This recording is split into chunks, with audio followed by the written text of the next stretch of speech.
Hello friends, welcome to முதலீட்டு பார்வை. இன்னைக்கு நம்ம வீடியோல பட்ஜெட்டை பத்தி பார்க்கலாம். வருமானத்தை திட்டமிட்டு முறையாக செயல்படுத்துவதற்கு சரியான பட்ஜெட் என்பது மிக முக்கியம். பட்ஜெட் என்பது யதார்த்தமானதாக, அதாவது ரியலிஸ்டிக்காக இருக்கணும். மாதம் போடுற பட்ஜெட்ல டோட்டல் ஏர்னிங்ஸை கொண்டு வரணும். அதாவது மாத ஊதியம் மட்டும் இல்லாமல் மற்ற வருமானங்கள், உதாரணமா வீட்டு வாடகை வருமானமா இருக்கலாம், இல்ல ஃப்ரீலான்சிங், ஒரு சில மாதங்கள்ல போனஸ் இன்சென்டிவ்ஸ் போன்ற ஒன் டைம் ஏர்னிங்ஸா இருக்கலாம். இப்படி டோட்டல் ஏர்னிங்ஸையும் பட்ஜெட் கீழே வருமானமாக காமிச்சு மற்ற எக்ஸ்பென்சஸ், அதாவது முழுமையான செலவினங்கள், இந்த செலவினங்களை 3 வகையா பிரிக்கலாம். Fixed expenses, variable expenses plus savings and இன்வெஸ்ட்மெண்ட்டுக்காக ஒதுக்குற தொகை. இப்படி இந்த ஃபிக்ஸட் எக்ஸ்பென்சஸ்க்கு உதாரணத்துக்கு rent, EMI, gas, tuition fees போன்றவற்றை இங்க குறிப்பிடுறேன். வேரியபிள் எக்ஸ்பென்சஸ்க்கு இபி, ப்ரொவிஷன் மற்றும் ஒரு சில மாதங்கள்ல பர்த்டே ஃபங்க்ஷன், இல்ல ஆனிவர்சரி ஃபங்க்ஷன், இல்ல ஒரு கல்யாணத்துக்கு போற ஃபங்க்ஷனுக்காக செலவிடணும்னு நினைக்கிற தொகையையும் இந்த வேரியபிள் எக்ஸ்பென்சஸ் கீழே நீங்க கொண்டு வரலாம். அடுத்தது சேமிப்பு பிளஸ் இன்வெஸ்ட்மெண்ட். இந்த சேமிப்பு மற்றும் இன்வெஸ்ட்மெண்ட்டுக்காக ஒதுக்குற அந்த தொகையை திருப்பியும் ரெண்டா பிரிக்கணும். அதாவது இந்த சேவிங்ஸ் அண்ட் இன்வெஸ்ட்மெண்ட் கீழே ஒதுக்குற அந்த மீதி தொகையை எமர்ஜென்சி ஃபண்டுக்காக 1%, ஷார்ட் அண்ட் லாங் டேர்ம் கோல்ஸ்க்காக 1%, பிரிக்கலாம். இந்த short term and long term கோல்ஸை ஏற்கனவே பட்டியலிட்டு அதை ப்ரையாரிட்டைஸ் பண்ணி அதை பேஸ் பண்ணி இந்த short term and long term கோல்ஸ்ல இந்த சேவிங்ஸ் அண்ட் இன்வெஸ்ட்மெண்ட்ல இருந்து எமர்ஜென்சி ஃபண்டுக்கு போக மீதி தொகையை அந்த கோல்ஸ்க்கு கீழே நம்ம திட்டமிடலாம். உதாரணத்துக்காக ஒரு பட்ஜெட் நம்ம இங்க பார்க்கலாம். இந்த பட்ஜெட்ல ஏர்னிங்ஸ், டோட்டல் வருமானத்துல மாத ஊதியம் இல்லாம ஃப்ரீலான்சிங் சொல்லிட்டு 10,000 ரூபாய் எடுத்து டோட்டல் வருமானம் 60,000 காமிச்சிருக்கோம். முதல்ல இந்த டோட்டல் வருமானத்துல இருந்து 20% பங்கை நம்ம சேவிங்ஸ் அண்ட் இன்வெஸ்ட்மெண்ட்டுக்காக ஒதுக்குறோம். சேவிங்ஸ் அண்ட் இன்வெஸ்ட்மெண்ட் கீழே இந்த 12,000 அமௌண்ட்டை எமர்ஜென்சி ஃபண்டுக்காக ஒரு தொகையையும், நம்மளுடைய short term and long term கோல்ஸ்க்காக, இங்க லாங் டேர்ம் கோல்ஸுக்காக சில்ட்ரன்ஸ் எஜுகேஷன் ஃபண்டுக்காகவும், ஷார்ட் டேர்ம் கோல்ஸ்ல வெக்கேஷன் பிளானையும் காமிச்சிருக்கோம். இப்படி டோட்டல் வருமானத்துல 20% பங்கு போக மீதி 80% ஃபிக்ஸட் எக்ஸ்பென்சஸ்லயும் வேரியபிள் எக்ஸ்பென்சஸ்லயும் நாம பிரிக்கிறோம்.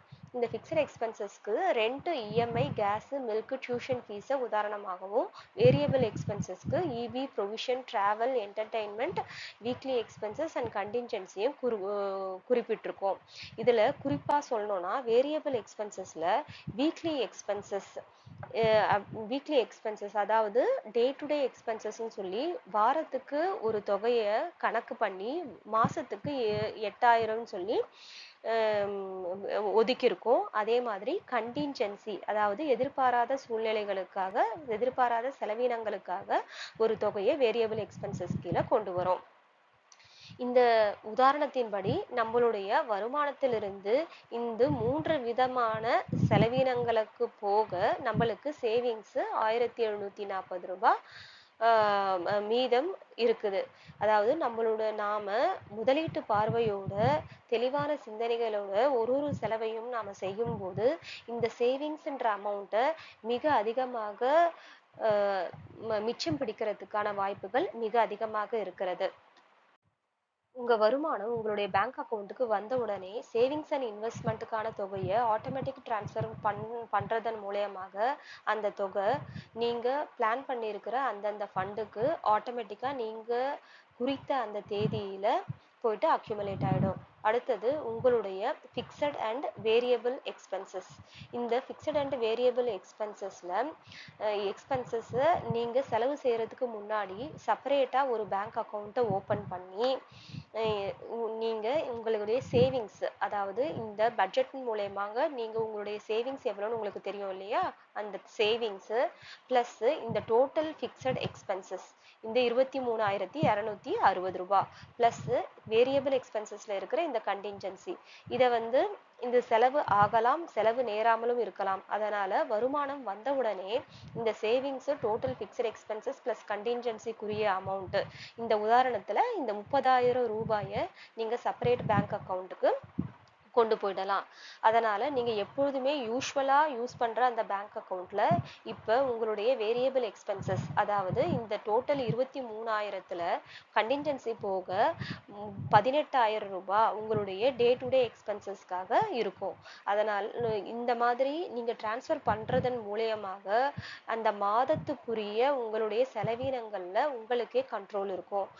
ஒவ்வொரு வாரத்தின் இறுதியிலும் உங்களுடைய செலவுகளை நீங்க பார்க்கறதன் மூலியமாக எந்த இடத்துல அதிகமாக செலவு பண்ணியிருக்கிறீங்க, எந்த இடத்துல உங்களுக்கு கண்ட்ரோல் பண்ணலாம் அப்படின்ற திட்டத்தையும் உங்களால ஈஸியா பண்ண முடியும். ஒரு சில நேரங்கள்ல பட்ஜெட் போடும்போது பாசிட்டிவான சேவிங்ஸ் தான் வரும்னு சொல்ல முடியாது. டெஃபிசிட், அதாவது பணம் பற்றாக்குறை கூட வரலாம். அந்த மாதிரி பணப்பற்றாக்குறை வரும்போது நீங்க உங்களுடைய ஃபிக்ஸட் அண்ட் வேரியபிள் எக்ஸ்பென்சஸ்ல எதை குறைக்கலான்றத பார்க்கலாம். ஒரு சில அந்த பணக்குறைபாடுன்றது மாதமும் வருதுன்ற பட்சத்துல நீங்க உங்களுடைய ரெண்ட்டை 15,000த்துல இருந்து 10,000த்துக்குரிய மாதிரி ஒரு வீட்டுக்கு போகலாமா அப்படின்றத பத்தி யோசிக்கலாம். இல்லைன்னா இஎம்ஐ, அதாவது கோல்டு போன்ற நக நகையை பிளட்ஜ் பண்ணி உங்களுடைய டோட்டல் லோனை அடைச்சிட்டு இஎம்ஐயை நிரந்தரமா உங்களுடைய ஃபிக்ஸட் எக்ஸ்பென்சஸ்ல இருந்து குறைக்க முடியுமான்றத பத்தி யோசிக்கலாம். இந்த டெபிசிட் வந்து ஒரு சில மாதங்கள்ல மட்டுமே வருதுன்ற பட்சத்துல நீங்க இந்த வேரியபிள் எக்ஸ்பென்சஸ்ல இந்த டிராவல் அண்ட் என்டர்டெயின்மெண்ட்க்குரிய செலவினங்களை ஓரளவுக்கு அதுல கட்டுப்படுத்த முடியுமா, இல்லது அந்த குறிப்பிட்ட மாசத்துல அதை என்டர்டெயின்மெண்ட் போன்ற செலவினங்களை அவாய்ட் பண்ண முடியுமான்றத பத்தி யோசிக்கலாம். இல்லைன்னா இந்த வீக்லி எக்ஸ்பென்சஸை எந்த அளவுக்கு குறைக்கலான்றத பத்தி யோசிக்கலாம். ஆனா எந்த காரணத்தை கொண்டும் நீங்க உங்களுடைய சேவிங்ஸ் அண்ட் இன்வெஸ்ட்மெண்ட்டுக்காக ஒதுக்குற அந்த தொகையை எந்த மாசமும் நீங்க அவாய்ட் பண்ணவே கூடாது. இந்த பட்ஜெட்டின் இறுதியில, அந்த மாச இறுதியில நீங்க சேவ் பண்ண அந்த அமௌண்ட்டை இன்னொரு அக்கவுண்ட்டுக்கு ட்ரான்ஸ்ஃபர் பண்ணியிருக்கீங்க இல்லையா? அந்த அமௌண்ட்டை திருப்பியும் இந்த சேவிங்ஸ் அண்ட் இன்வெஸ்ட்மெண்ட்ல ரீஇன்வெஸ்ட் பண்ணலாம். இப்படி நீங்க தொடர்ந்து ஒரு மாதமும் பட்ஜெட் போடும்போது, பட்ஜெட் போடுறதன் மூலியமாக நீங்க அதிகப்படியான கடனை தவிர்க்கலாம். அவசர காலகட்டங்களில எதிர்பாராத சூழ்நிலைகளிலும் எந்த ஒரு பதட்டமும் இல்லாம பயணிக்கலாம். உங்களுடைய இலக்குகளையும் நீங்க திட்டமிட்டு அடையலாம். உம் எந்த அளவுக்கு நீங்க அந்த சேவிங்ஸ் அண்ட் இன்வெஸ்ட்மெண்ட்ல போடுற ஏர்னிங்ஸை அதிகரிக்கிறீங்களோ அந்த அளவுக்கு நீங்க உங்களுடைய செல்வத்தையும் உங்களுடைய இலக்குகளையும் ஒரு குறுகிய காலகட்டத்திலேயே நீங்க அடைவதற்கான வாய்ப்புகள் மிக அதிகம். மீண்டும் ஒரு நல்ல தலைப்பில் அடுத்த காணொளியை தொடரலாம். அதுவரை உங்கள் பேராதரவை எதிர்பார்க்கும் உங்கள் முதலீட்டு பார்வை. இந்த சேனலின் இடைவிடா பயணத்துக்கு லைக் பண்ணுங்க, சப்ஸ்கிரைப் அண்ட் கமெண்ட் பண்ணுங்க. நன்றி.